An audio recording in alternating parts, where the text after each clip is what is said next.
নমস্কার বন্ধুগণ। শেয়ার মার্কেটে অনেক সময় আমরা দেখি একটা কোম্পানির শেয়ার দারুণ সস্তা, আবার অন্য একটা শেয়ার অনেক দামি। কিন্তু আসলেই কি দামি মানে খারাপ আর সস্তা মানে ভালো? এই দামের সাথে কোম্পানির ভ্যালু কম্পেয়ার করার জন্য একটা টুল ব্যবহার করা হয়, সেটা হলো পিবি রেশিও বা price to book value ratio. আজকের ভিডিওতে আমরা একেবারে এ টু জেড আলোচনা করব পিবি রেশিও আসলে কি, কিভাবে ক্যালকুলেট করা হয়, কোথায় ব্যবহার করতে হয়, আর কিভাবে একজন স্মার্ট ইনভেস্টর এই রেশিও দেখে সিদ্ধান্ত নিতে পারেন। আর শেষে এটাও বলবো যে কোন সেক্টরে পিবি রেশিও খুব দরকার। তো পিবি রেশিও পি রেশিও এবং পিজি রেশিওর মতোই ভ্যালুয়েশন রেশিও। যখন পি রেশিও দিয়েও ভ্যালুয়েশন বুঝতে অসুবিধা হয় বা কারেক্ট ভ্যালুয়েশন বেরোয় না, তখন পিবি রেশিও হেল্প করতে পারে। আর কোম্পানির বুক ভ্যালু বলতে কোম্পানির কাছে যত ট্যাঞ্জিবল অ্যাসেট আছে। ট্যাঞ্জিবল অ্যাসেট বলতে সেই সব অ্যাসেট যেগুলো দেখা যায়, স্পর্শ করা যায় এবং নির্দিষ্ট দামে বিক্রি করা যায়। আর এটাও বলে দিই, ইনট্যাঞ্জিবল অ্যাসেট হলো সেইগুলো যেগুলো দেখা যায় না, যেমন ব্র্যান্ড ভ্যালু, কপিরাইট, এগুলো হলো সমস্ত ইনট্যাঞ্জিবল অ্যাসেট, এগুলো এর মধ্যে ধরা হয় না। তো এই ট্যাঞ্জিবল অ্যাসেট থেকে লায়াবিলিটি বাদ দিয়ে যত ভ্যালু অবশিষ্ট থাকে সেটাকেই কোম্পানির বুক ভ্যালু বলে। যদি এটাতেও ক্লিয়ার না হয় তাহলে একদম সোজা উদাহরণে বলছি। কেউ একজন তার দোকান বিক্রি করছে, তখন আপনি ভ্যালু জিজ্ঞেস করলে আপনাকে বলে 10 লাখ টাকায় বিক্রি করবে। এবার আপনি ক্যালকুলেট করে দেখলেন যে এই দোকানে যা জিনিসপত্র আছে আর ধার ঋণ শোধ করে যেটা বাকি থাকবে সেটা হলো 2 লাখ টাকা। তো এই 2 লাখ টাকাই হলো বুক ভ্যালু। আর আপনি যদি তবুও কেনেন, তার মানে আপনি বুক ভ্যালু থেকে 5 গুণ বেশি দামে কিনছেন। এটাই যদি রেশিওতে কনভার্ট করি তাহলে হবে পিবি রেশিও 5। তো এই সেম প্রসেসই শেয়ার মার্কেটে শেয়ার কেনার সময় ঘটে। আর এই বুক ভ্যালুকে নেট অ্যাসেটও বলা হয়। তাহলে বুঝলেন, নেট অ্যাসেটের ভ্যালুকেই বুক ভ্যালু বলে।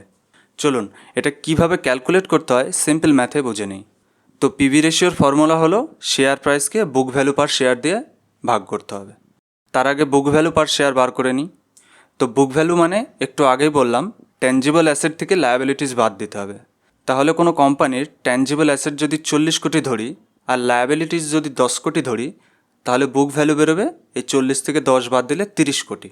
এরপর বার করতে হবে বুক ভ্যালু পার শেয়ার। আর বুক ভ্যালু পার শেয়ার বার করতে হলে কিছুই না, বুক ভ্যালুকে টোটাল শেয়ার দিয়ে ভাগ করতে হবে। তাহলে বুক ভ্যালু বেরোলো 30 কোটি।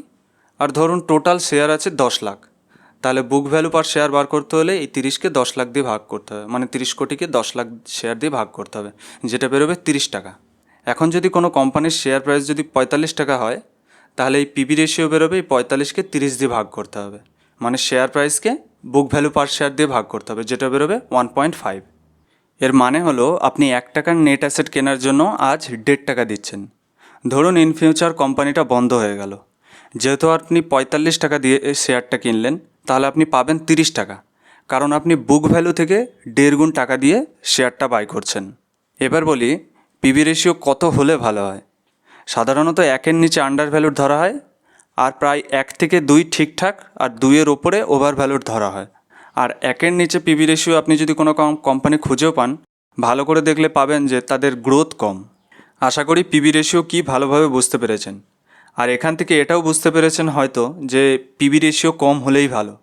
সেটা ঠিক, তবে সব সেক্টরে এই ক্যালকুলেশন বা রেশিও কাজে লাগবে না, কারণ আমরা জানি পিবি রেশিও অ্যাসেটের উপর ভিত্তি করে বের হয়, তাই সব সেক্টরে সেম অ্যাসেট বেসড হয় না। যেমন হেভি অ্যাসেট বেসড কোম্পানিতে ট্যাঞ্জিবল অ্যাসেট বেশি, তাই এখানে পিবি রেশিও ভালো কাজে লাগে। আবার লো অ্যাসেট বেসড কোম্পানিতে দেখা হয় না, কারণ লো অ্যাসেট বেসডে ট্যাঞ্জিবল অ্যাসেট কম থাকে, সেখানে ইনট্যাঞ্জিবল অ্যাসেট বেশি থাকে। যেমন আইটি সেক্টর কোম্পানিগুলো বড় রুম ভাড়া নিয়েও কাজ চালাতে পারে, কিছু স্কিলফুল লোক নিয়ে, না দরকার নিজের জমি, বাড়ি, গাড়ি। তো আইটি কোম্পানিগুলোতে অ্যাসেট কম থাকার কারণে পিবি রেশিও সবসময় কম দেখাবে বা সঠিক দেখাবে না।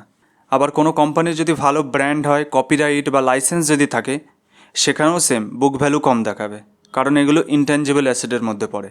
কিন্তু যদি বলি কোন সেক্টরে সবচেয়ে ভালো কাজে লাগে, সেটা হলো ব্যাংকিং সেক্টরে। কারণ ব্যাংকিং সেক্টরে পুরোটাই ক্যাশের উপর নির্ভরশীল, লোন দিয়ে ডিপোজিট নিয়ে, তাই ব্যাংকিংয়ে অবশ্যই দেখতে হবে।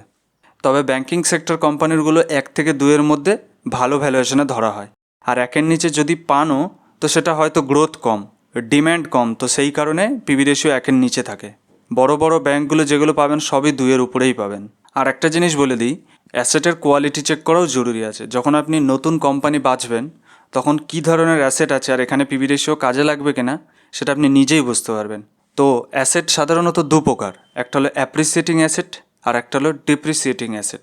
অ্যাপ্রিসিয়েটিং অ্যাসেট হলো কি banking, gold, finance, real estate, যেগুলো সময়ের সাথে সাথে দাম বাড়তে থাকে আর লিকুইডিটি হাই হওয়ার জন্য সহজে বিক্রি হয়ে যায়, তাই এই সমস্ত সেক্টরে পিবি রেশিও সঠিক ধারণা দেয়। আর ডেপ্রিসিয়েটিং অ্যাসেট কি, যেমন স্টিল প্লান্টে, সিমেন্ট প্লান্টে, এই সমস্ত অ্যাসেট সাধারণত সময়ের সাথে সাথে দাম কমতে থাকে আর পিবি রেশিও তখন কাজে লাগে না, আর সেই জন্য এইসব সেক্টরে পিবি রেশিও খুব একটা কাজে লাগে না, তাই এই সব জায়গাতে পি রেশিও ভালো কাজে লাগে। আর হ্যাঁ, পি রেশিওর ডিটেল ভিডিও আমরা দিয়ে রেখেছি, দেখে নিলে পুরোপুরি পি রেশিও সম্পর্কে ধারণা পেয়ে যাবেন। আর কোনো কোম্পানির পিবি রেশিও তখনই হাই হয় যখন ডিম্যান্ড খুব থাকে, কারণ যে কোনো কোম্পানি বিজনেস যার যদি ফিউচার ভালো হয় তখন তার ডিম্যান্ড বাড়ে, আর ডিম্যান্ড বাড়লেও ভ্যালুয়েশন বেড়ে যায়।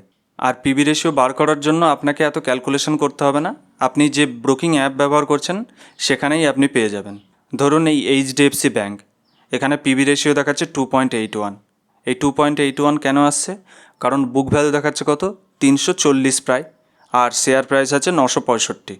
তো এই শেয়ার প্রাইসকে বুক ভ্যালু দিয়ে ভাগ করলেই বেরিয়ে আসবে পিবি রেশিও। তো ভিডিও কেমন লাগলো অবশ্যই জানাবেন কমেন্ট করে, আর এই ধরনের ভিডিও পেতে আমাদের পাশে থাকবেন। তো চলুন আবার দেখা হবে নেক্সট ভিডিওতে। টাটা।